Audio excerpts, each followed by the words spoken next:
Hey, what's going on everyone? Brent Silberbauer here at the Sheraton Studios. Today we want to talk about how to get an offer accepted. We are in a crazy seller's market, and that's one of the biggest things that a lot of buyers are asking is, man, how do I write an offer that gets accepted? So I've had a number of different buyers. In the last month, I've written 5 offers. 4 of them have gotten accepted. And so I've really thought through about how to write it in a way that really works. So I got about an 80% success rate here. So I want to share with you just some principles, okay? I just want to say about writing offers, a lot of times people get into real estate, they think it's just transactional. What's the purchase price, buying, selling, all this other stuff. What you got to understand is real estate is an infinite universe of creativity. I had a mentor one time, he owned 4,000 rental units, and he told me that. He said, Brent, real estate is an infinite universe of creativity. You have to understand that going in, especially right now if you're going to win.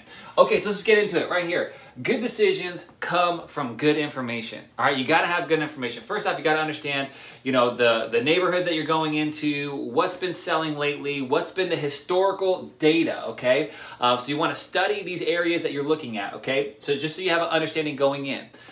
You also want to listen, okay? This is so key. Every single offer that I'm writing, we with these buyers, we'll tour the house, and they look at me and say, Brent, what's it going to take to get this house? My answer almost always is, I don't know, right? Let me call the agent. Let me do some research. Let me ask some questions. Let me see how many tours have been on this one. A lot of times the asking price is not the purchase price, okay? It's what your competitor is willing to pay, all right? You gotta beat out other offers. And that's gonna come from good information. So, who knows? Now, of these 4 offers, some have been as much as 41,000 over asking. Others have been 10,000 under asking. Others have been right at the asking price. So we don't know what things are going to go for or what a home really is going to sell for until we really start to listen and then write an offer accordingly. Okay, number 2, be creative. This goes back to real estate being an infinite universe of creativity. Don't neglect the terms. An offer is comprised of price and terms. You have to understand that. The terms, my goodness, you can go off on the terms. You could do non-refundable earnest money deposit. You got to understand kind of these terms. You can go no inspection contingencies. You can go rent back, lease back terms, all kinds of different terms that you can offer. But in order to write the terms that are great for the seller, you have to understand the seller. And that's one of the first rules of negotiations is understand. The more information you have, the better prepared you're going to be to write an offer that gets accepted. Okay, number 3 is just build trust. Real estate, a lot of real estate is built on relationships. It's built on trust. So you always want to be known as someone, and this is really about your agent too, I gotta say, as someone who is trustworthy. A lot of these sellers right now, they're concerned, okay, you got the purchase price, I want the terms right, but are you going to close? Can I trust you to go into this escrow and in 30 days, we're gonna close, your lender's gonna be good, and you're gonna take care of all the details, all right? So that's a huge thing. You always wanna be known as someone that people work with, they win, okay? And then your word is your bond. And so when you say, hey, these buyers, we're closing, people can trust you. That's a huge aspect of getting offers accepted right now is the trustworthiness of your agent and the relationships that are all involved with the deal. Don't neglect that. All right, here's an example. This is just an example. You got to really understand this. Here we go. I got my notifications going up. You got to understand this. I was working with some first-time home buyers. Their budget was $275,000 and under. They wanted a single-family home, not a condo, not a single-family home. Very, very difficult. First-time home buyers, this and that. So they found a house. It was, first off, it was a little bit high and they had to lower the price. It's been on the market just a little bit of time. They did a significant price drop and got them down into their price point.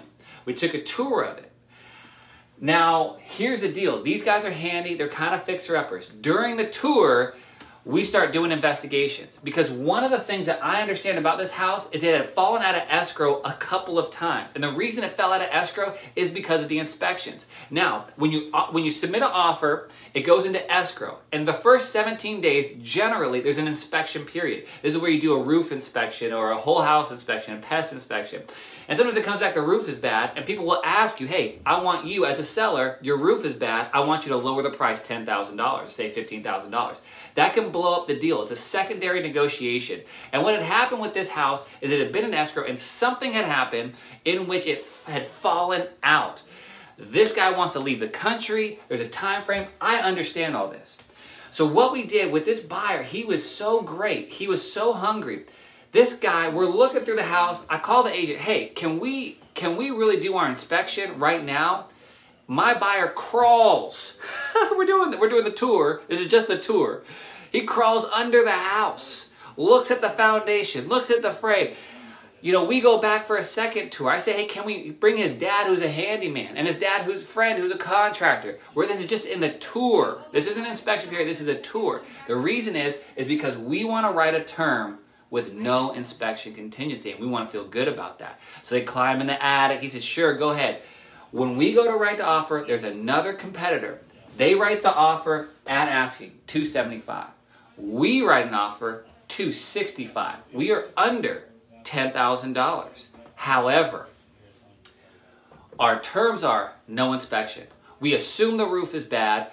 We have inspected the property. I call the agent. Here's the trust. Here's the creativity. Here's the trust.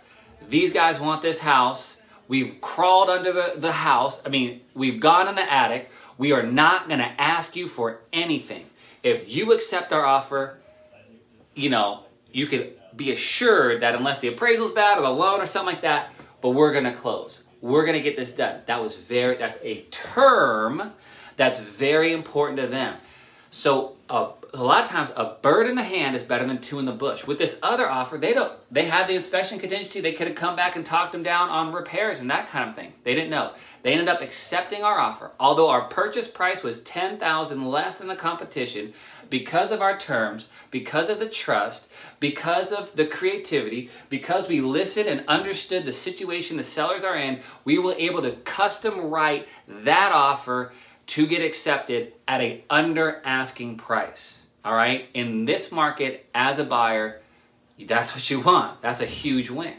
Everyone's really excited. We're still in the escrow right now, but everything's going smoothly, I believe. So I think we should be good. So anyway, just a few tips. Every deal is different, but you want to understand every unique situation with the sellers. You want to get that information. You want to get creative with the price and the terms, and you want to have an agent that people love to work with and can trust and can always think win-win. Okay, that's it. I hope that's helpful. Hey, if you're looking to buy real estate, you want to agent, you want to strategize, you want to get in the huddle, you want to formulate a game plan for either getting into a move-up house and selling your house, or you're a first-time home buyer, I'd love to work with you. Give us a call and we'll do some business.